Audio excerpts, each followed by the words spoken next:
Sejam bem-vindos, bem-vindas, queridos e amados alunos do curso Mater Dei de Teologia Bíblico-Doutrinal.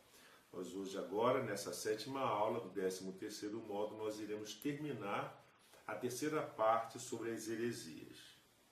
E para tanto vamos pedir a Deus que nos ilumine, nos dê força, nos dê os dons do entendimento, nos dê os dons da fortaleza na fé, nos dê o dom do amor, da caridade, para que possamos viver os ensinamentos que recebemos. Em nome do Pai, do Filho e do Espírito Santo. Amém. Senhor Deus, fazei que nós, vossos filhos, que buscamos conhecer mais os vossos ensinamentos, cresçamos na nossa fé e no vosso conhecimento, para que possamos adorar-vos e amá-los como vós mereceis. Por nosso Senhor Jesus Cristo, vosso Filho, na unidade do Espírito Santo. Amém. Em nome do Pai, do Filho e do Espírito Santo. Amém. Então, nessa sétima aula, nós estamos retomando a terceira e última parte do tratado sobre as heresias, né? E agora nós vamos falar sobre o montanismo, que é uma heresia do final do século II. Bem, em que consiste o montanismo? Não confundir com o montanhismo, que é a prática do esporte de subir montanhas. Não tem nada a ver. Montanismo. Bem, a palavra montanismo vem de montanos. Montanos iniciou, uma pessoa, montanos, iniciou inocentemente sua carreira pregando o retorno à penitência e ao fervor. Bacana.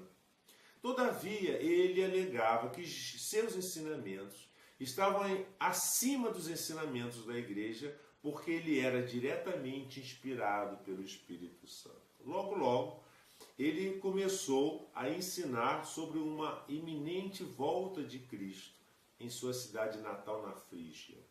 Seu movimento enfatizava, sobretudo, a continuidade dos dons extraordinários, como falar em línguas e profecias. Montano afirmava que a igreja não tinha capacidade de perdoar os pecados mortais. Esta heresia, de uma certa forma, está presente em muitas seitas atuais, cuja rigidez de costumes traz uma ideia no fundo. Um exemplo seria a Assembleia de Deus, ou até mesmo uma seita suicida africana. Tem que ter muito cuidado com o montanismo, que ainda hoje vigora em certas seitas protestantes.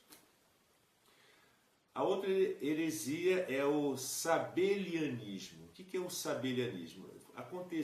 Ela surgiu no princípio do século III. Os sabelianistas ensinavam o quê? Ensinavam que Jesus Cristo e Deus Pai não eram pessoas distintas, mas simplesmente dois aspectos ou operações de uma única pessoa.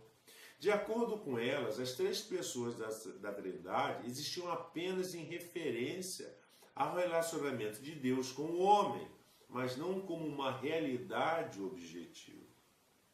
Esta visão também está presente em muitos movimentos ecumênicos protestantes atuais, especialmente entre as seitas mais antigas. Nosso Senhor, para ele, dissolve-se em uma vaga divindade. Então, ter cuidado com o sabelianismo, que ainda hoje vigora também nessas seitas protestantes e em certos movimentos ecumênicos. A terceira e grande heresia do século IV foi o arianismo, né? O que é o arianismo? O arianismo é uma das maiores heresias que a igreja teve que confrontar com o arianismo. Foi essa seita fundada por Arius. Quem foi Arius? Arius ensinava que Cristo não era Deus, e sim uma criatura feita por Deus, criado por Deus. Ao disfarçar sua heresia usando uma terminologia ortodoxa ou semi-ortodoxa, ele foi capaz de semear grande confusão na igreja, conquistando o apoio de muitos bispos e a rejeição de alguns. O arianismo foi solenemente condenado no ano 325 pelo primeiro concílio de Nicéia, a qual definiu a divindade de Cristo, e no ano 381 pelo primeiro concílio de Constantinopla, o qual definiu a divindade do Espírito Santo. Esses dois concílios, o de Nicéia e o de Constantinopla, deram origem ao credo niceno que os católicos recitam nas missas dominicais. É o famoso credo niceno constantinopolitano. Já os testemunhas de Jeová têm esta crença, né? Eles apoiam essa crença do arianismo, assim como os unitarianos também. Então, cuidado com os testemunhos de Jeová, que eles são nestorianos. São arianos, aliás. E o pelagianismo? O pelagianismo surgiu no século V. Pelágios, ou Pelágios, um monge gaulês, deu início a essa heresia que carrega o seu nome. Ele negava que nós herdamos o pecado de Adão e alegava que nos tornamos pessoalmente pecadores apenas porque nascemos em solidariedade com uma comunidade pecadora a qual nos dá mau exemplos. Da mesma forma, ele negava que herdamos a santidade ou justiça como resultado da morte de Cristo na cruz e dizia que nos tornamos pessoalmente justos através da instrução e imitação da comunidade cristã, seguindo os exemplos de Cristo. Pelágios declarava que o homem nasce moralmente neutro e pode chegar ao céu por seus próprios esforços. De acordo com ele, a graça de Deus não é verdadeiramente necessária, mas apenas facilita uma difícil tarefa. Dispensa a graça de Deus para a salvação. É uma visão que ainda hoje encontramos na teologia da libertação. Por exemplo, o que importa é o esforço do homem. A graça de Deus é bem-vinda, mas não é necessária, etc. É por isso que os teólogos da teologia da libertação dão tanto valor à autoestima, nome chique para o pecado do orgulho. Para eles é importante amar a si sobre todas as coisas, pois a salvação, ou a utopia socialista, no caso, viria apenas através do esforço do homem. Então, a teologia da libertação é uma forma moderna de pelagianismo. E o nestorianismo surgiu no século V. O que diz o nestorianismo? Bem, essa heresia sobre a pessoa de Cristo foi iniciada por Nestórios, daí o nome nestorianismo. Ele foi bispo de Constantinopla e negava a Maria o título de Theotokos, literalmente mãe de Deus. Nestórios alegava que Maria deu origem apenas à pessoa humana de Cristo em seu útero e chegou a propor como alternativa o título Christotokos, ou seja, mãe de Cristo. Os teólogos católicos ortodoxos imediatamente reconheceram que a teoria de Nestórios dividia Cristo em duas pessoas distintas, uma humana e outra divina, unidos por uma espécie de elo perdido, sendo que apenas uma estava no útero de Maria. A Igreja reagiu no ano 431 com o Concílio de Éfeso, definindo que Maria realmente é mãe de Deus, não no sentido de que ela seja anterior a Deus ou seja fonte de Deus, mas no sentido de que a pessoa que ela carregou em seu útero era de fato o Deus encarnado. Creio que todo mundo já identificou o protestantismo pentecostal nesta heresia, pois isso, na verdade, é o protestantismo, apenas uma maneira a mais de menosprezar a encarnação. Note-se que São João escreveu seu evangelho em resposta aos gnósticos e fez questão de começá-lo pela encarnação. Isto ocorre porque a base gnóstica do protestantismo é de origem gnóstica e nestoriana, e também, de uma certa maneira, do nestorianismo. Recusa-se o protestantismo a admitir que Nosso Senhor tenha realmente assumido a nossa natureza. É por isso, por exemplo, que Lutero afirmava que o pecado do homem não é jamais apagado, mas apenas encoberto por Deus. Para ele, Nosso Senhor mentiria, afirmando que o homem não tem pecado para que ele entre no céu. É mais fácil para um gnóstico crer em um Deus que minta, que em um Deus que se faz verdadeiramente o homem com mãe e tudo. Vejam bem a sutileza do protestantismo, é nestoriano e gnóstico. E o monofisismo, que nós já vimos, nós estamos fazendo um resumo, surgiu no século V. O monofisismo originou-se como uma reação ao nestorianismo. Como nós vimos na aula anterior, os monofisitas, liderados por um homem chamado Eutiques, ficaram horrorizados pela implicação nestoriana de que Cristo era duas pessoas com duas diferentes naturezas, a divina e a humana. Então eles, os monofisitas, partiram para o outro extremo, alegando que Cristo era uma pessoa com uma só natureza, uma fusão dos elementos divinos e humanos. Portanto, eles passaram a ser reconhecidos como monofisitas, devido à sua alegação de que Cristo possuía apenas uma natureza. Grego, monos, um. Physis, natureza. Então, monofisitas, Jesus teria só uma natureza. Os teólogos católicos ortodoxos imediatamente reconheceram que o monofisismo era tão pernicioso quanto o nestorianismo, porque esse negava tanto a completa humanidade como a completa divindade de Cristo. Se Cristo não possuía a natureza humana em sua plenitude, então ele não poderia ser verdadeiramente homem, e se ele não possuía a natureza divina em plenitude, então ele também não era verdadeiramente Deus. Esta heresia persiste em alguns círculos católicos bem intencionados, mas errados, que subestimam a importância da natureza humana de Cristo. E também nós temos agora os iconoclastas, a iconoclastia, que surgiu entre o século VII e o século VIII. Essa heresia da iconoclastia surgiu quando um grupo de pessoas, conhecidos como iconoclastas, literalmente, em grego significa destruidores de ícones. Quando surgiu esse grupo de destruidores de ícones, surgiram os iconoclastas, ou seja, a iconoclastia. Eles, os iconoclastas, os destruidores de ícones ou de imagens, alegavam que era pecaminoso fazer estátuas ou pinturas de Cristo e dos santos, apesar de exemplos bíblicos que provam que Deus encarnou, mandou e se fizesse estátuas religiosas. Por exemplo, em Êxodo 25, 18 a 20, primeiro livro das Crônicas, 28, 18 a 19. Inclusive representações simbólicas de Cristo, como nós podemos ver os fundamentos contrários em número 21, 8, 9 e João, Evangelho 3, 14. Então a iconoclastia é uma heresia que ainda perdura hoje no protestantismo.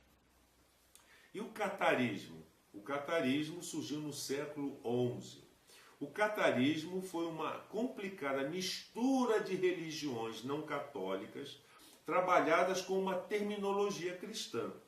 O catarismo se dividia em muitas seitas diferentes que tinham em comum apenas o ensinamento de que o mundo teria sido criado por uma divindade má.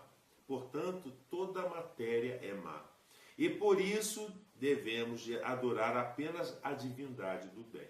Eles criaram, o catarismo vem dessa origem de que existiam duas divindades, uma má e uma boa. Os albigenses formavam uma das maiores seitas cátaras. Eles ensinavam que o espírito foi criado por Deus e que por isso era bom, enquanto o corpo teria sido criado pelo mal, portanto o espírito deveria ser libertado do corpo.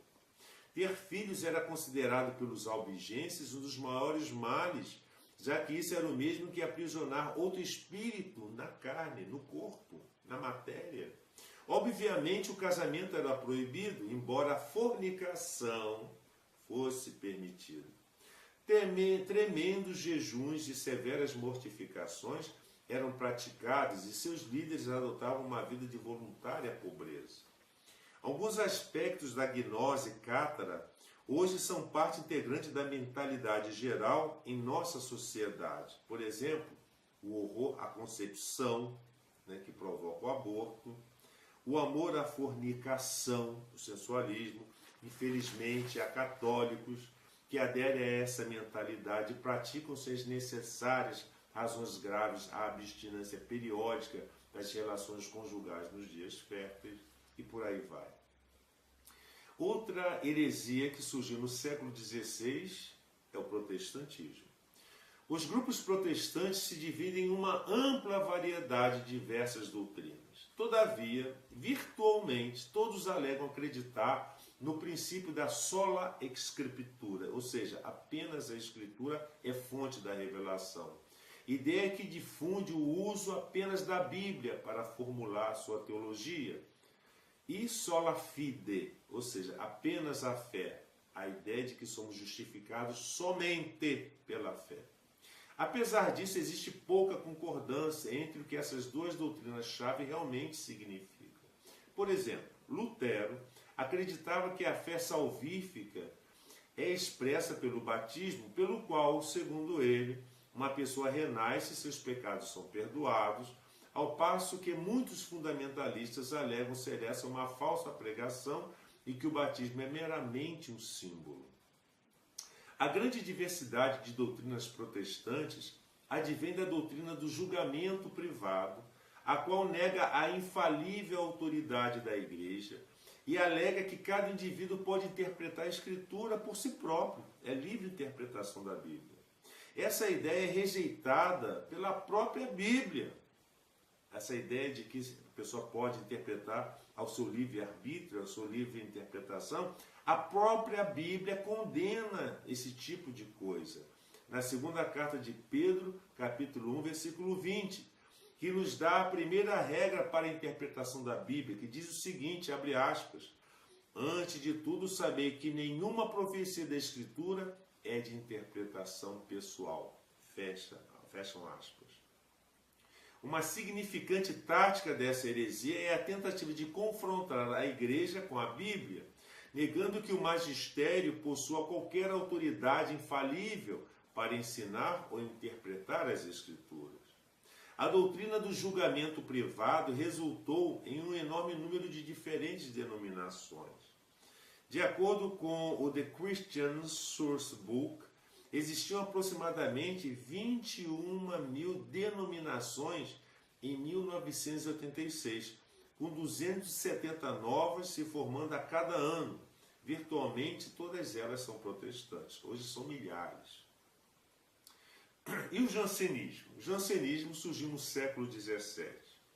Como surgiu? O que é o jansenismo? Bem, Jansênios, bispo de Yvres, na França, deu início a essa heresia num jornal em que ele escreveu sobre Santo Agostinho, no qual ele redefinia a doutrina sobre a graça. Entre outras doutrinas, seus seguidores, ou seja, de Jansênios, negavam que Cristo morreu pela salvação de todos os homens, alegando que ele havia morrido apenas por aqueles que serão finalmente salvos, ou seja, os eleitos. Este e outros erros jansenistas foram oficialmente condenados pelo Papa Inocêncio X no ano de 1653. O jansenismo, infelizmente, é hoje encontrado em muitos meios chamados tradicionalistas. Este debate é frequentemente provocado pelas objeções que muitos fazem à má tradução do cânon romano, que traz por todos e não para muitos, como tradução de promultis. Esta tradução está errada como tradução, mas não é teologicamente errada, pois afirma ser o sacrifício de Cristo suficiente para todos. Os neojansenistas, porém, afirmam que teologicamente também está errado. E o modernismo do século XX? O que seria o modernismo? Bem, os modernistas ensinam essencialmente que o homem é incapaz de compreender a realidade e que as verdades são meramente ideias relativas. Para o modernista, não existem verdades absolutas. As doutrinas que foram infalivelmente definidas pela Igreja podem, portanto, serem mudadas com o tempo, ou rejeitadas ou reinterpretadas para se adaptarem às modernas preferências. Ou seja, tudo é relativo. O modernismo está entre as mais sérias heresias porque permite a uma pessoa rejeitar qualquer doutrina que já foi definida, inclusive aquelas mais autênticas, como a divindade e a ressurreição de Cristo. Essa heresia, o modernismo, permite a reintrodução de todos os erros das heresias anteriores, bem como novos ensinamentos falsos que os antigos heréticos jamais imaginariam. O modernismo é especialmente grave porque ele frequentemente advoga suas crenças, usando uma terminologia aproximadamente ortodoxa, uma mentira velada. O erro é frequentemente expresso através de uma nova interpretação simbólica. Por exemplo, Cristo não ressuscitou fisicamente dos mortos, mas a história de sua ressurreição produz uma importante verdade. Uma das táticas mais comuns usadas pela maioria dos modernistas é insistir na premissa de que eles estão dando a interpretação ortodoxa das verdades do catolicismo. Vejam bem, as heresias sempre nos acompanharam desde o início da igreja, desde a era apostólica até os nossos tempos atuais.